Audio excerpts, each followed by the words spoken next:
Good morning everyone. मैं हूं अभिराज तिवारी और आप लोग मेरे साथ देख रहे हैं करंट अफेयर्स विद अभिराज।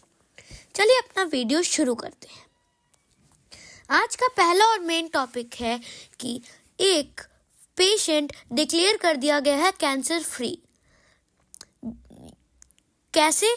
चलिए हम लोग इसके बारे में जानते हैं। ये होती है CAR T सेल थेरेपी। इस थेरेपी में क्या होता है कि जो ब्लड होता है वो रिमूव किया जाता है पेशेंट के से, जो हम लोगों को देगा वो ब्लड में से हम लोगों निकालते हैं टी सेल्स। अब टी सेल्स क्या होते हैं? ये टी सेल्स होते हैं टी साइमोफिलेट सेल्स, जिससे ये बन जाएंगे CAR T सेल्स। लैब में हम लोग इसे बनाते हैं। कैसे बनाते हैं? इसके अंदर एक जीन इंसर्ट किया जाता है जिसका नाम है CAR। उसकी फुल फॉर्म है चिमेरिक एंटीजन रिसेप्टर। टी सेल से ये CAR T सेल बन चुका है। इसको हम लोग उगाते हैं, मिलियन सेल्स को इससे हम लोग उगाते हैं और इसे इन्फ्यूज करते हैं, मतलब CAR T सेल्स को पेशेंट के अंदर डालते हैं। जैसे कि आप लोग देख सकते हैं यहाँ पे ये बना हुआ है, जिससे हम लोग पेशेंट के अंदर वो CAR T सेल्स डालते हैं। उसके बाद ये जो CAR T सेल्स है वो जो कैंसर है उसे किल करता जाता है और ऐसे ही वो जो कैंसर है वो हट जाता है। अब इसके ना कुछ साइड इफेक्ट्स भी होते हैं, जैसे कि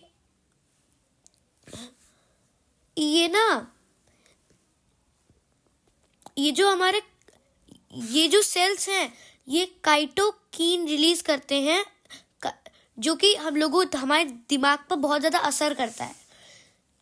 इससे हम लोगों को कंफ्यूजन होने लगती है, सीजर्स होने लगती है और हमें डर लगने लगता है बहुत ज़्यादा। एक तो इसकी अफोर्डेबिलिटी, ये बहुत ही ज़्यादा महंगा होता है CAR T cell therapy India में। इसको रिच से रिच, मतलब रिच लोग ही इसे करवा सकते हैं। अब देखते हैं टी सेल्स क्या होता है। T cells are known as T lymphocytes. मैंने अभी आपको बताया था टी लाइम्फोसाइट्स इसे कहते हैं। ये आपको मैं दिखा रहा हूँ। ये हमारे पास जैसे कि 3 टाइप के ब्लड सेल होते हैं। एक होता है रेड ब्लड सेल, जिसे हम लोग RBC भी कहते हैं। ये हम लोगों को ऑक्सीजन और CO2 को एक्सचेंज करने में हेल्प करता है। वाइट ब्लड सेल्स होते हैं, जैसे कि जिसे हम लोग WBC भी कहते हैं। इसमें देखिए 5 प्रकार के होते हैं: न्यूट्रोफिल, इओसिनोफिल, बासोफिल, लिम्फोसाइट, मोनोकोइट। ये 5 तरीकों में से ये देखिए लिम्फोसाइट भी एक होता है वाइट ब्लड सेल। ये हम लोगों को इन्फेक्शन से फाइट करते हैं। और अगला है प्लेटलेट्स। जब आपने देखा होगा कि जब हमारे खून निकलता है तो खून एकदम से बंद हो जाता है रुकना, मतलब बंद हो जाता है आना। तो ये जो प्लेटलेट्स होते हैं, ये जो हमारे जहाँ पे खून होता है वहाँ पे जाके चले जाते हैं, वहाँ पे जाके चिपक जाते हैं, जिससे खून निकलना बंद हो जाता है। अगर ये नहीं होंगे तो खून लगातार बहता रहेगा। ठीक है, अब वापस आते हैं इसी पर। टी सेल्स क्या होता है? ये एक टाइप ऑफ, अभी आपने पढ़ा कि एक type of white blood cells होते हैं जो प्ले करते हैं सेंट्रल रोल इम्यून रिस्पॉन्स में।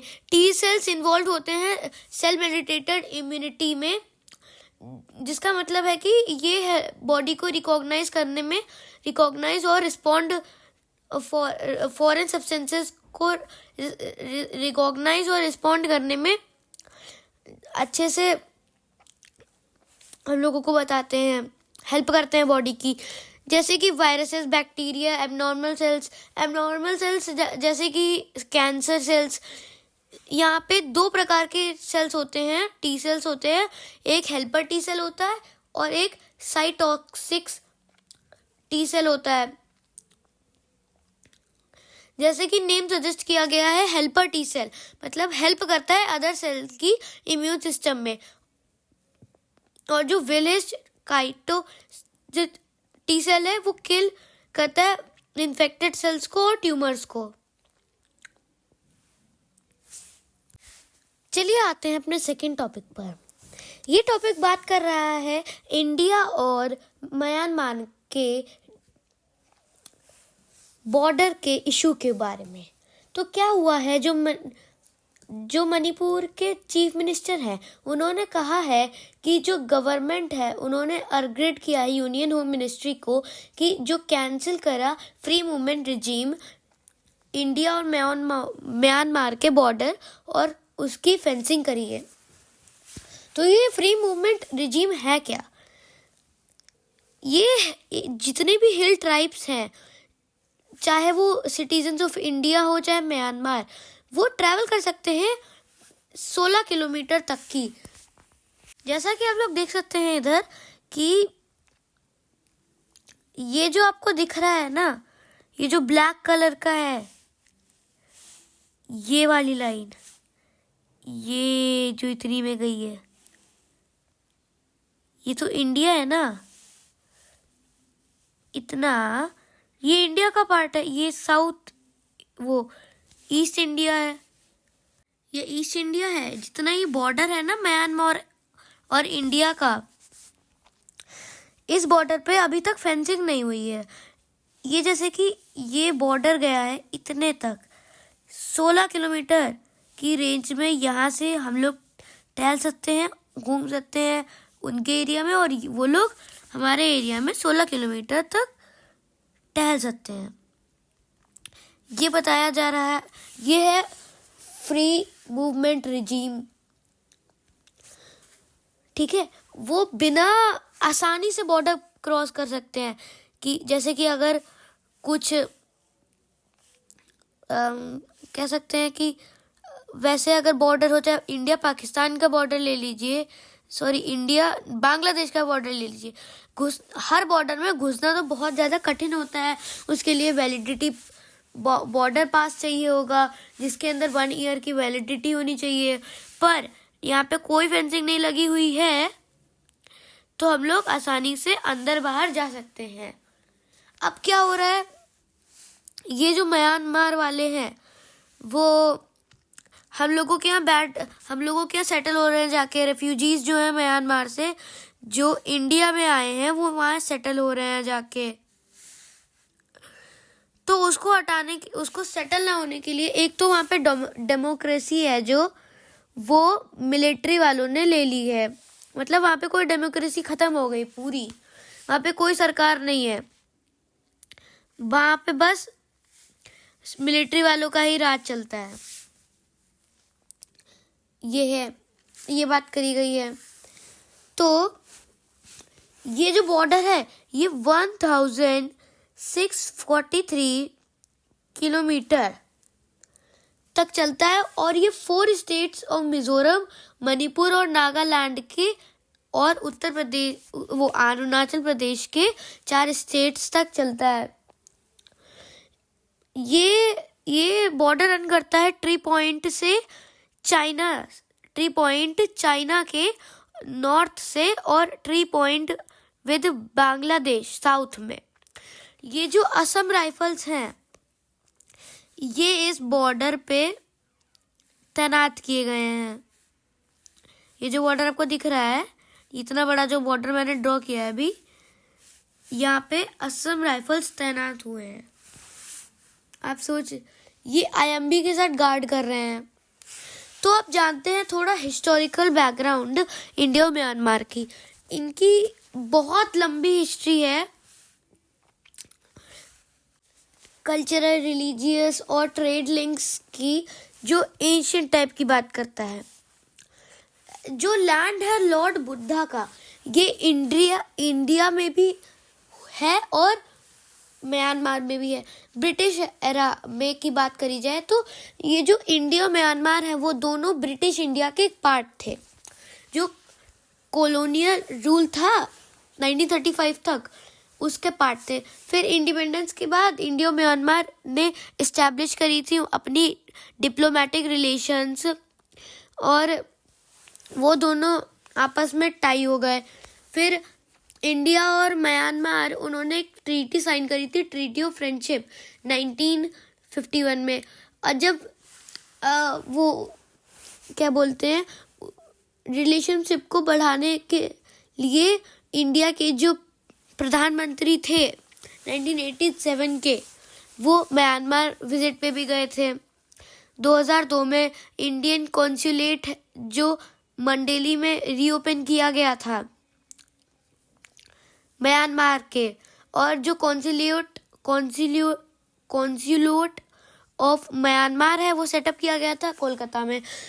2014 में म्यांमार एक पार्ट बना था नेबर फर्स्ट पॉलिसी, इंडिया के नेबर फर्स्ट पॉलिसी का, और उसके एक्ट ईस्ट पॉलिसी का। अब देखते हैं importance of Myanmar for India. इसकी स्ट्रैटेजिक लोकेशन क्या है? हम लोग थे स्ट्रैटेजिक लोकेशन पर। इंडिया और म्यांमार एक लॉन्ग 1643 किलोमीटर की ज्योग्राफिकल लैंड बॉर्डर शेयर करते हैं। ये वाला जो बॉर्डर है, अभी मैं ड्रॉ करके बता दे रहा हूँ, ये वाला जो बॉर्डर है ये म्यांमार और इंडिया आपस में शेयर करते हैं। अभी बहुत लंबा बॉर्डर है। और जो मैरीटाइम बाउंड्री है बे ऑफ बंगाल में, वो भी म्यांमार और इंडिया के गेटवे है साउथ ईस्ट एशिया के लिए। अगर हम लोग चाइना को काउंटर करने का बात करें तो ये जो सागर विजन इंडिया है, उन्होंने डेवलप किया है सिटवी पोर्ट म्यांमार के रखीन स्टेट काउंटर करने के लिए चाइनीज फ्रंटेड क्यूप्यू पोर्ट के लिए। अब आते हैं इंटरनल सिक्योरिटी पे। म्यांमार बॉर्डर शेयर करता है some of the north eastern states of India, जो कि अफेक्टेड है इंसर्जेंट एक्टिविटीज पे। अब आते इकोनॉमिक कोऑपरेशन। इंडियन म्यांमार के पास एक लॉन्ग स्टैंडिंग इकोनॉमिक रिलेशनशिप है, और इंडिया वन ऑफ द एक है 100 में से एक म्यांमार का लार्जेस्ट ट्रेडिंग पार्टनर है। पर उनके यहाँ डेमोक्रेसी खत्म होने के चक्कर में जो बायलैटरल ट्रेड था, जो कि ग्रोन हुआ था 12.4 मिलियन डॉलर 1980 से 1981 तक, वो बढ़ के हो चुका था 2.18 बिलियन डॉलर यूएस डॉलर 2016-17 में। म्यांमार एक बेनिफिशियरी है duty free tariff preference scheme for least developed countries के लिए।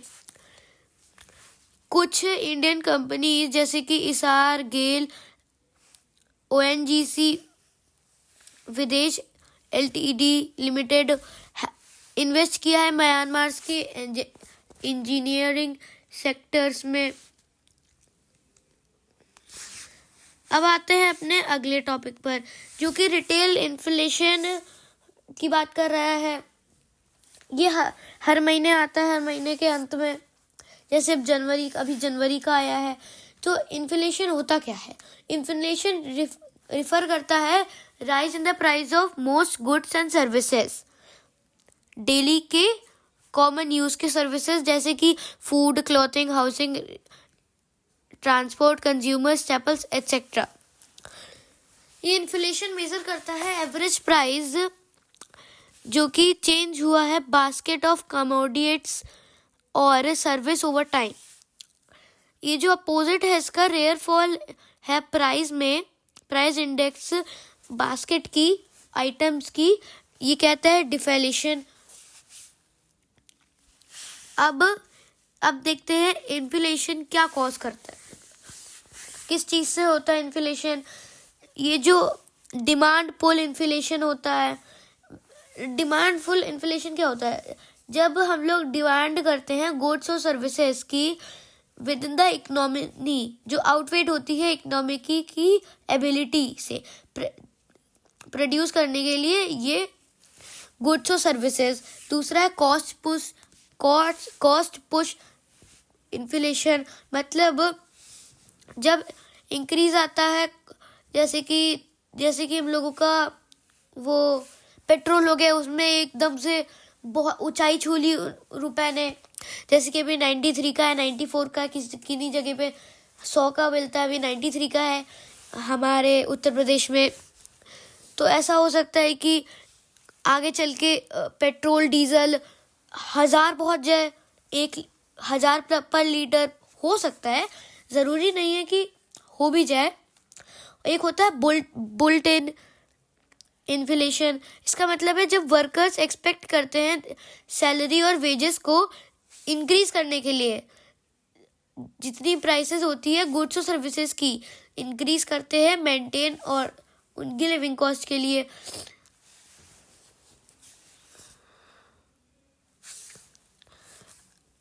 अब चलिए देखते हैं कि होलसेल प्राइस इंडेक्स और कंज्यूमर प्राइस इंडेक्स क्या होता है। इनकी डेफिनेशन है अमाउंट, मैं इंग्लिश में पढ़ के बता दे रहा हूँ। Amount the average change in prices of commodities at wholesale level. Consumer price index की indicates the average change in the price of commodities at a retail level. Publish होती है economics adviser ministry of commerce and industry से, और ये consumer price CPI central statistics office ministry of statistics and programme implementation. ये measure of prices है इसके goods only, और उसके हैं गुड्स एंड सर्विस बोथ। अब चलिए आते हैं अपने थर्ड, और ये सबसे ज़्यादा इम्पोर्टेंट आर्टिकल है। इसमें क्या हुआ है, 390 साल पुराना एक लैम्प पोस्ट मिला है नालगोंडा अनरेवल्स ट्रेड लिंक्स तेलंगाना के। तो इसमें क्या हुआ है, हैदराबाद में एक 390 साल पुराना टॉवरिंग लैम्प पोस्ट मिला है। उस पे इंस्क्रिप्शंस लिखी हुई है जो डेडिकेट करती है काशी विश्वनाथ टेम्पल की, जो कि फाउंड हुआ था मुडी मणिकेयम ऑफ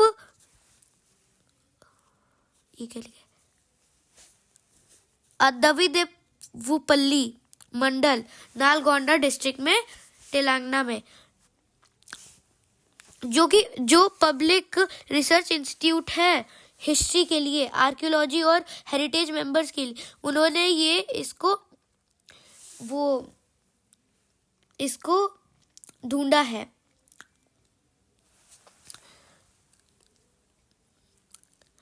चलिए आज के लिए बस इतना ही, अब मिलते हैं अपने अगले वीडियो में। थैंक यू, बाय बाय, जय हिंद।